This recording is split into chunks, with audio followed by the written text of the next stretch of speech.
5 rules ಏನು? ನಾವು ಈ 3 ವರ್ಷದಲ್ಲೂ 1 ಕೋಟಿ ಸಕ್ಸಸ್ಫುಲ್ಲಾಗಿ ಸೇವ್ ಮಾಡಬೇಕಂದ್ರೆ ಈ 5 ರೂಲ್ಸ್ನ ಯಾವುದೇ ಕಾರಣಕ್ಕೂ ಮೀರಬಾರ್ದು. ಯಾವಾಗ ಈ 5 ರೂಲ್ಸ್ನ ಮೀರ್ತೀವೋ ಆವಾಗ ಸ್ಟೆಪ್ ಬೈ ಸ್ಟೆಪ್ ನಮ್ಮ ಜರ್ನಿಯಿಂದ ದೂರ ಬರ್ತಿದ್ದೀವಿ ಅಂತ ಅರ್ಥ. ಏನಿರ್ಬೋದು 5 ರೂಲ್ಸ್ ಅಂತ ನೋಡೋದೇ ಈ ವಿಡಿಯೋ. ಬನ್ನಿ ವಿಡಿಯೋ ಒಳಗಡೆ ಹೋಗೋಣ. ಎಲ್ರಿಗೂ ನಮಸ್ಕಾರ, ನಾನು ವಿನೋದ್. ಇದು ನನ್ನ ಚಾನಲ್, ನನ್ನ ಆರ್ಥಿಕ ಹಾದಿ. 3 ವರ್ಷದಲ್ಲಿ 1 ಕೋಟಿ ಸೇರಿಸ್ತಿರೋ ನನ್ನ ಈ ಜರ್ನಿನಲ್ಲಿ ಇವತ್ತು ದಿನ 115.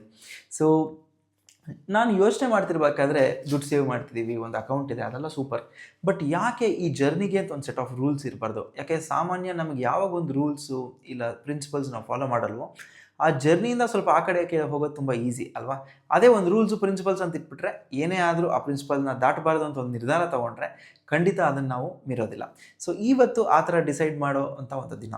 ನಾನು ನನ್ನ ಈ ಜರ್ನಿಗೆ ಯಾವ 5 ರೂಲ್ಸ್ನ ತೊಗೊಂಡಿದ್ದೀನಿ, ಇಲ್ಲ ಪ್ರಿನ್ಸಿಪಲ್ಸ್ನ ನಾನು ಇನ್ಮೇಲೆ ಶುರು ಮಾಡಿದ್ದೀನಿ, ಇಲ್ಲ ಫಾಲೋ ಮಾಡೋಕ್ಕೆ ಶುರು ಮಾಡಿದ್ದೀನಿ ಅಂತ ನೋಡೋದೇ ಈ ವಿಡಿಯೋ.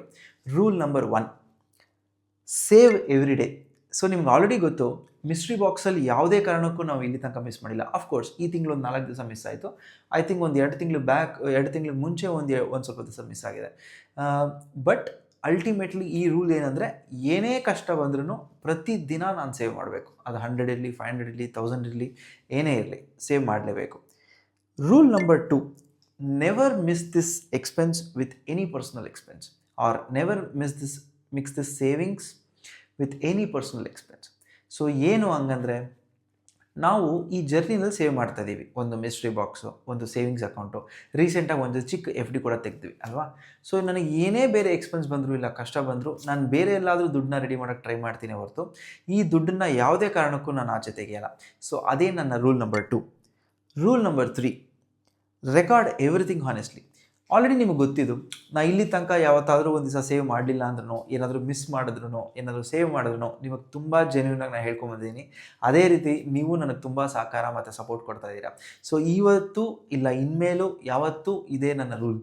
ಯಾವುದೇ ಕಾರಣಕ್ಕೂ ನನ್ನ ಜರ್ನಿನಲ್ಲಿ ನಿಮಗೆ ನಾನು ಸುಳ್ಳು ಹೇಳೋದಾಗಲಿ, ಇಲ್ಲ ಸೇವ್ ಮಾಡಿದ್ದೀನಿ ಅಂತ ಹೇಳೋದಾಗಲಿ, ಇಲ್ಲ ಮಾಡಿಲ್ಲ ಅಂತ ಹೇಳೋದಾಗಲಿ ಯಾವತ್ತೂ ನಾನು ಮಾಡಲ್ಲ. ನಾನು ಏನೇನು ಮಾಡ್ತೀನೋ ಅದನ್ನು ಜೆನ್ಯೂನಾಗಿ ನಿಮ್ಗೆ ಹೇಳ್ತೀನಿ. ನಿಮ್ಮ ಕಾಮೆಂಟ್ಸ್ ಇದ್ದರೆ ನೀವು ಧಾರಾಳವಾಗಿ ನಂಗೆ ತಿಳಿಸ್ಬೋದು, ನಿಮ್ಮ ಸಜೆಷನ್ಸ್ ಇದ್ದರೂ ನನಗೆ ಧಾರಾಳವಾಗಿ ನೀವು ತಿಳಿಸ್ಬೋದು. ಅದರಲ್ಲಿ ನನ್ನ ಕೈಲಿ ಏನೇನಾಗುತ್ತೋ ಅದನ್ನು ಖಂಡಿತ ನಾನು ಚೇಂಜ್ ಮಾಡ್ಕೊಂಡು ಅದನ್ನು ನಾನು ಫಾಲೋ ಮಾಡೋಕ್ಕೆ ಶುರು ಮಾಡ್ತೀನಿ. ಸೊ ಇದೇ ನನ್ನ 3ನೇ ರೂಲ್. 4ನೇ rule, don't quit after a bad month. ಸಾಮಾನ್ಯ ನಮ್ಮೆಲ್ಲರಿಗೂ ಒಂದು ಪ್ರಾಕ್ಟೀಸ್ ಇದೆ. ಏನಾದರೂ ಒಂದು ತುಂಬ ಪ್ರಯತ್ನ ಪಡ್ತಿರ್ತೀವಿ, ಒಂದು ಸತಿ ಅದು ನಮ್ಗೆ ಎಲ್ಲಾದರೂ ಕೈ ಕೊಡ್ತು ಅಂದರೆ ಮಾರನೇ ದಿವಸ ನಾವು ಆ ಕಡೆಗೆ ಹೋಗೋದೇ ಇಲ್ಲ. ಆ್ಯಕ್ಚುಲಿ ಅದನ್ನು ಬಿಟ್ಬಿಡ್ತೀವಿ.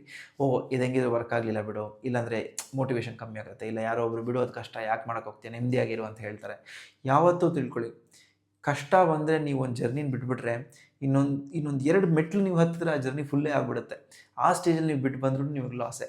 ಬಟ್ ಅದೇ ಕಷ್ಟ ನೀವು ಸ್ವಲ್ಪ ಮುಂದೆ ಮ್ಯಾನೇಜ್ ಮಾಡಿ ಇನ್ನೊಂದು 2 ಮೆಟ್ಲು ಇಲ್ಲ 2 ಹೆಜ್ಜೆ ಮುಂದೆ ಇಟ್ಟು ಅದನ್ನು ಅಚೀವ್ ಮಾಡಿಬಿಟ್ರೆ ಇಷ್ಟು ದಿವಸ ನೀವು ಪಡ್ಕೊಂಬಂದಿದ್ದು ಪಟ್ಟಿದ್ದ ಕಷ್ಟ ಎಲ್ಲ ನಿಮಗೆ ಅಲ್ಲಿ ಆ ಸಕ್ಸಸ್ಸು ನಿಮಗೆ ಅದಕ್ಕೆ ಉತ್ತರ ಕೊಟ್ಬಿಡುತ್ತೆ ಅಲ್ವಾ? ಸೊ ನಾನು ಅದನ್ನೇ ಮಾಡ್ತೀನಿ. ಇನ್ಮೇಲೆ ಏನೇ ಆದ್ರೂ, ಒಂದು ಮಂತ್ ನಾನು ಕಮ್ಮಿ ಸೇವ್ ಮಾಡಿದ್ರು, ಇಲ್ಲ ಯಾವತ್ತೋ ಒಂದು 10 ದಿವಸ ಸೇವೇ ಮಾಡೋಕ್ಕಾಗಲಿಲ್ಲ ಕಾರಣಾಂತರಗಳಿಂದ ಅಂದ್ರೂ ಈ ಜರ್ನಿನ ನಾನು ಕೈ ಬಿಡಲ್ಲ. ಇಲ್ಲಾಂದರೆ ಸಡನ್ನಾಗಿ ಒಂದು ಸ್ವಲ್ಪ ದಿವಸ ಸುಮ್ಮನೆ ಆಗಿಬಿಡೋದು, ಅದೆಲ್ಲ ಮಾಡಲ್ಲ. ಈ ತಿಂಗಳು ಸರಿ ಇಲ್ವಾ, ನೆಕ್ಸ್ಟ್ ತಿಂಗಳು ಅದಕ್ಕೆ ಮ್ಯಾನೇಜ್ ಮಾಡೋಕ್ಕಾಗತ್ತಾ ನೋಡ್ತೀನಿ, ಇಲ್ಲ ನೆಕ್ಸ್ಟ್ 2 ತಿಂಗಳು ಮ್ಯಾನೇಜ್ ಮಾಡೋಕ್ಕಾಗತ್ತಾ ನೋಡ್ತೀನಿ. ಆ ಥರ ಏನೇ ಆದರೂ ಈ ಜರ್ನಿನ ನಾನು ಕ್ವಿಟ್ ಮಾಡಲ್ಲ.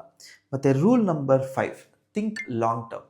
ನಿಮ್ಗೆ ಎಲ್ಲರಿಗೂ ಗೊತ್ತು, ನಮ್ಮ ಜರ್ನಿ ಆಲ್ಮೋಸ್ಟ್ 3 ವರ್ಷ ಮುಗಿಯೋಕ್ಕೆ ಮುಂಚೆ ಅಂದರೆ ಮಾರ್ಚ್ ಎಂಡ್ ಒಂದು 2029 ಒಳಗಡೆ 1 ಕೋಟಿ ನಾವು ಸೇರಿಸಿರ್ಬೇಕು. ಸೊ ಈ ತಿಂಗಳು 1,000 ಮಿಸ್ ಆಗ್ಬೋದು, ಇಲ್ಲ ನೆಕ್ಸ್ಟ್ ತಿಂಗಳು 5,000 ಎಕ್ಸ್ಟ್ರಾ ಬಂದುಬಿಡ್ಬೋದು.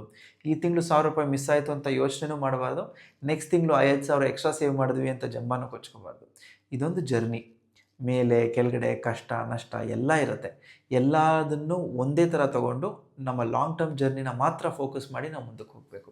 ಅದನ್ನೇ ನಾನು ಮಾಡೋದು. That is what is about thinking for long term. ಓಕೆನಾ? ಸೊ ಇದು ನನ್ನ 5 ರೂಲ್ಸ್. ಯಾವುದೇ ಕಾರಣಕ್ಕೂ ನಾನು ಮೀರಲ್ಲ. ಆದಷ್ಟು 100ರಲ್ಲಿ ಒಂದು 99% ಇದಕ್ಕೆ ಸ್ಟಿಕ್ ಆಗಿ ಇದನ್ನೇ ನಾನು ಫಾಲೋ ಮಾಡೋಕ್ಕೆ ಟ್ರೈ ಮಾಡ್ತೀನಿ. ಎಲ್ಲಾದರೂ ನಾನು ಅಲ್ಲಿ ಇಲ್ಲಿ ಸ್ವಲ್ಪ ಮಿಸ್ ಆದ್ರೂ ಖಂಡಿತ ನೀವು ನನಗೆ ಹೇಳ್ತೀರಾ ಅಂದ್ಕೊಂಡಿದ್ದೀನಿ. ಸೊ ಇದನ್ನು ನಿಮ್ಮ ಹತ್ರ ನಾನು ಹೇಳಬೇಕು ಅಂತಿತ್ತು. ಇದ್ರ ಬಗ್ಗೆ ನಿಮ್ಗೆ ಏನು ಅನಿಸುತ್ತೆ? ಈ ರೂಲ್ಸ್ ಎಲ್ಲ ನಾನು ಸ್ಟ್ರಿಕ್ಟಾಗಿ ಫಾಲೋ ಮಾಡಿಕೊಂಡು 1 ಕೋಟಿನ ತಲುಪಿಡ್ತೀನಿ 3 ವರ್ಷದಲ್ಲಿ ಸೇವಿಂಗ್ಸಲ್ಲಿ ಅಂತ ನಿಮಗೆ ಅನಿಸಿದ್ರೆ ಎಸ್ ಅಂತ ಕಮೆಂಟ್ ಮಾಡಿ.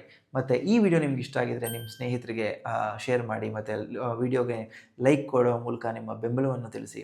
ಮತ್ತು ನನ್ನ ಚಾನಲ್ನ ಸಬ್ಸ್ಕ್ರೈಬ್ ಮಾಡಿ, ಫಾಲೋ ಮಾಡಿ. ಆಮೇಲೆ ಗೊತ್ತಾಗುತ್ತೆ ನಿಮಗೆ ಈ 3 ವರ್ಷದಲ್ಲಿ ನನ್ನ ಜರ್ನಿ ಮುಟ್ತೀನಾ ಇಲ್ವಾ ಅಂತ.